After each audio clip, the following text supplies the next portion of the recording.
Hola, buenas tardes. Me llamo Ricardo de la Iglesia Cristiana Ministerio Cuarto Ángel y aquí tenemos al hermanito Chedey de Canarias, también de la Iglesia Cristiana del Ministerio Cuarto Ángel. Esta tarde vamos a hablaros de la profecía de los 6.000 años y el 2031. Una profecía muy intensa, un tema muy interesante, muy importante, que vamos a desgranarlo para que la gente pueda entender y comprender a través de esa profecía del 2031 por qué hablamos tanto del 2031 y de los 6.000 años. Aquí el hermanito Chedey, buenas tardes, adelante. Buenas tardes, gracias Ricardo. Esto es un tema muy importante porque ha salido la Agenda 2030 hace algunos años atrás ya y para muchas personas es conocido como 2030 o 2030. Sin embargo, desconocen de en qué se basa esto.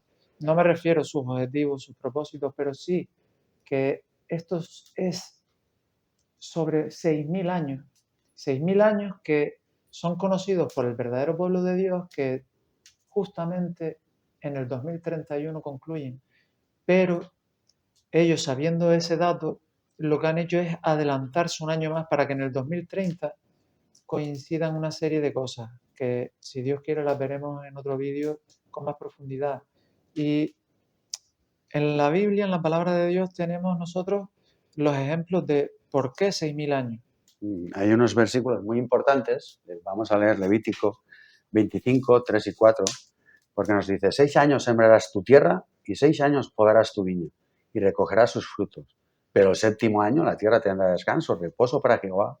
No sembrarás tu tierra ni podarás tu viña. Aquí Dios habla al pueblo de una semana de 7 años, 6 para trabajar la tierra y el 7.º para dejarla reposar. Igual que 6 días harás toda tu obra y el 7.º descansarás y reposarás, ¿no? También nos dicen Salmos 94, porque 1.000 años delante de tus ojos son como el día de ayer, que pasó y como una de las vigías de la noche. Y en 2 de Pedro 3:8 nos dice, más, oh amados, no ignoréis esto, que para con el Señor un día es como 1.000 años y 1.000 años como un día. Y ahí lo de los 6.000 años y el 2031. Pero como tú nos estabas explicando, ellos tienen la agenda 2030, porque tienen preparado cosas muy importantes que van a pasar antes de 2030, ¿no? Tienen preparado, pero eso es otro tema. Ahora voy a desglosar, porque en estos dos pasajes se habla de que para Dios un día es como 1.000 años, pero el apóstol Pedro dice, no ignoréis esto, que para el Señor un día es como 1.000 años y 1.000 años como un día.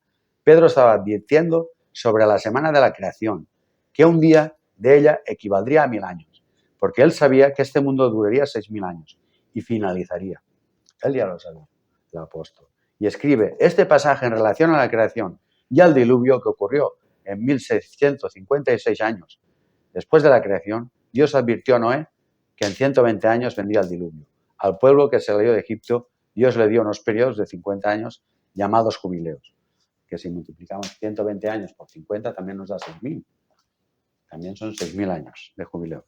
Y ahora tú, hermanito Chedey, nos explicarás en el versículo 1 de Génesis, en el primer versículo de la Biblia, nos habla ya de los 6.000 años. Adelante, Exactamente, porque los 6.000 años, como acabas de decir, hemos visto unos cuantos versículos, Levítico, también hemos visto Segunda de Pedro y el Salmo 94.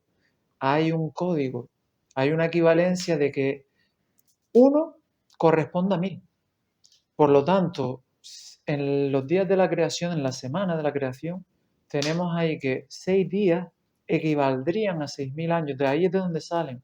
Y sabemos que es esos 6.000 años en el 2031, puesto que cuando Adán y Eva pecaron, se puso en marcha un reloj, un contador de tiempo, por así decirlo, ¿no? Sí. Para entenderlo los humanos. Entonces, eso tuvo que pasar en algún momento. Y la respuesta nos la da Jesús.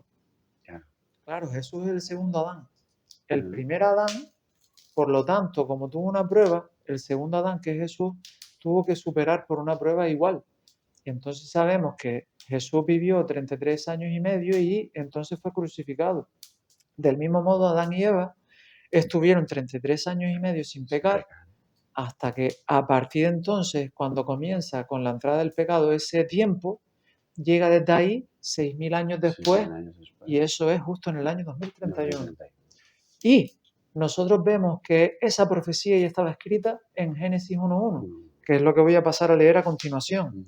Génesis 1.1, el primer versículo de la Biblia que se titula La creación, dice, en el principio creó Dios los cielos y la tierra. Pues en el hebreo, la letra esa es el carácter Aleph. Aleph, que es la primera letra, significa lo mismo para uno que para mil. Cuando en las cuentas tú necesites utilizar el número 1000, pues utilizar la letra Aleph. Y también cuando tú la necesites para hablar de uno, una unidad, pues utiliza la letra Aleph. Y así nos encontramos que en ese versículo de Génesis 1.1, en hebreo sería Bereshit bara Elohim et ha shamayim beet haaretz. Y esto tiene justamente 6 letras con el carácter Aleph. 6 letras, por tanto, por 1000, tendríamos 6000. 6000 años. Una, si se puede decir, coincidencia todavía mucho mayor, es que precisamente la palabra cuarta, esa que tiene la letra Aleph, está acompañada de la letra Tau, que es la última, indicándonos así el principio y el fin, o lo que es lo mismo, el alfa y la omega. ¿Y quién sabemos nosotros en todo el mundo cristiano que precisamente lleva ese título de alfa y el omega? Pues es Dios, que es Jesús. Exactamente. Pues justo esto sabemos de que sucedió que en el año 4000 Cristo nació. Y de esto la Biblia nos da más detalles. En Malaquías nos lo habla de que saldría el sol de justicia, y en la creación, en el cuarto día, Dios creó al sol, la lumbrera mayor, con lo cual se corresponde, no es algo que se contradice ni para nada. Y esta misma enseñanza nos apoya, nos avala de que precisamente hay 6000 años que concluyen en el año 2031 y que esto cualquier ciudadano, sea mayor, sea un chico más joven o incluso un niño, es capaz de entenderlo y lo puede encontrar. Solamente necesita una Biblia, tener fe y pedirle a Dios sabiduría. Y Dios dará el entendimiento, porque nosotros no somos ni más que otros, ni tenemos más recursos. Simplemente hemos tenido las ganas de saber la verdad, porque esto nos ha llegado ahora a todos de sorpresa desde hace poco. 2030, ¿por qué tanto interés en 2030 si supuestamente el mundo todavía continúa? ¿Por qué tanto interés? Ellos ya lo tienen todo programado, hermanito, tienen programado ya, pero nosotros tenemos que explicarle, como tú estabas diciendo muy bien, todo, por cómo, en qué se basa todo el 2031. Demostrarlo con versículos bíblicos, como tú has dicho, y en Génesis 1.1 ya nos habla el alfa, el omega, el principio, el fin, la letra tau y todas las letras en hebreo, que nos explica cómo tú marcas, y perfecto. Sí, y además de eso, entonces el momento más bonito del año y de la vida y de la historia de la humanidad está muy cercano, y es que en 2031 viene Jesús Cristo. regresa. Jesús regresa de Maranata 2031. Cristo viene por nosotros. Tenemos que prepararnos, dar este mensaje y tocar trompeta en Sion en su santo nombre, ¿no? Porque no queda tiempo. Sabemos las artimañas de Satanás, todo lo que están preparando, tú has hablado muy bien, de la Agenda 2030. Y buenas tardes, hermanos. Esperamos en otro tema que vamos a grabar, si Dios quiere. Que sea de bendición. Maranata 2031 para todos. Dios os bendiga. Dios os Muy bendiga. buen abrazo. Un fuerte abrazo para todos.